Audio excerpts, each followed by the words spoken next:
second chance at history after the first attempt was scrubbed. NASA will once again try to launch 2 astronauts into space aboard the SpaceX rocket. Derek Pitts is the chief astronomer at the Franklin Institute, joining us live here this morning to talk more about the mission. Derek, good to see you. Good morning, Janelle. Good morning. So, all of us were waiting with bated breath. Now we get to do it again tomorrow, hopefully, because of course that first launch was scrubbed because of weather. Tell us about the conditions that they need in order to have a successful launch. There are 14 different weather parameters that they actually look at very carefully to make sure that the weather situation is safe for astronauts to launch. And it ranges everywhere from how high the wind speeds are to how much electricity is in the air due to nearby thunderstorms. So they're going to be examining all of those things to find out what the situation actually is to prepare for launch on Saturday. If any one of them is violated, well, they'll have to wait until another day. So we'll see what happens. That's going to do it for us. And so I was asking you earlier, the specific time for launch tomorrow, if it's successful, 3:22 p.m.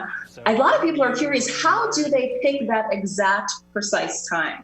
Oh, it's a great question, actually. 3:22 p.m. is what's called an instantaneous launch window. They don't have a lot of time. They have to go at that moment. And the reason why is because they need to leave Earth at a specific time to arrive at International Space Station at a specific time. And this has to be done when they can have all the resources available along the flight path in case there's an emergency and they have to abort the flight shortly after takeoff or a little bit later before it gets to International Space Station. So they have recovery crews out in the Atlantic Ocean at the time of launch, and they have recovery crews down the flight path, and they need to make sure they have all of these resources all marshaled together at a time that's good for this to happen, along with getting to International Space Station at just the right time.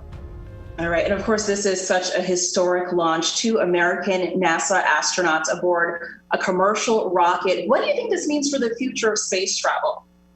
It means a tremendous amount. It's like the opening of a new era, the dawn of a new era in space exploration. And the reason why is because the SpaceX equipment is reusable. And that reusability factor drives down the cost of launching astronauts and supplies up to space. So because that cost is lower, the system is reusable and reliable. That provides great access. This is going to open the doors to making the next steps possible to go back to the moon and to eventually send astronauts on to visit Mars. That is just so amazing, mind-blowing, really, when you think about it. You're an astronomer. What are you looking forward to most about this launch over the weekend, Derek? Well, first of all, I'm looking for it to be successful. I want it to be safe for the astronauts, and I want everything on this spacecraft, the Crew Dragon spacecraft, to operate perfectly. That's what I really want. And then after that, I'm anxious to find out how it is that NASA is going to begin making use of this equipment to open the doors to accessing space a lot faster, a lot sooner, and a lot easier. I want to see that trip to Mars happen sooner rather than later. So I want to see those astronauts get onto the moon so that they can practice for going on to Mars. I know someplace right now there are some young children who will watch this launch tomorrow, and they might be the ones who decide they'd like to go to Mars. So I'm looking for that too. Absolutely. Watching these astronauts, it's certainly inspiring. Also curious about this, Florida, they chose this location for the Kennedy Space Center all those years ago. But we know Florida, they get a lot of stormy weather. Do you know why they selected that location to be the launch site?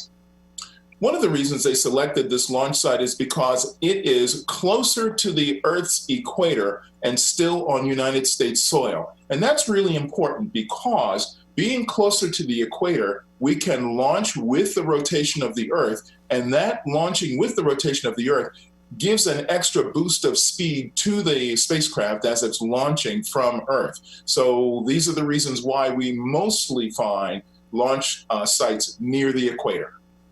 Interesting. Derek Pitts, always a wealth of information, always so valuable, especially during historic times like these. Derek, thanks so much. We appreciate it. Have a great weekend. And hopefully, fingers crossed, everything goes smoothly tomorrow. Fingers crossed. Thanks for having me, Janelle. All right. Take care now. We're going to